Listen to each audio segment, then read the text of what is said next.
Nora Alexandra menuturkan rencananya bersama Jering SID, sang suami, untuk mengikuti program bayi tabung.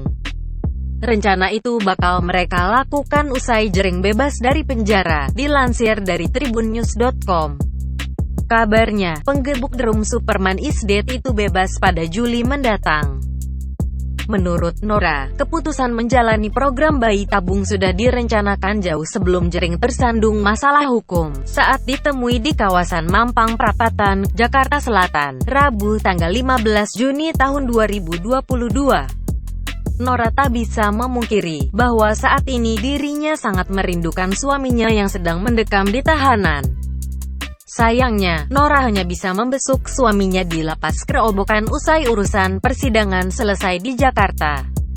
Sekadar informasi, Jering SID sedang mendekam ditahan karena kasus ancaman kepada Adam Denny. Dalam persidangan, Jering dijatuhi hukuman 1 tahun penjara dikurangi masa tahanan yang sudah dijalaninya oleh Pengadilan Negeri Jakarta Pusat.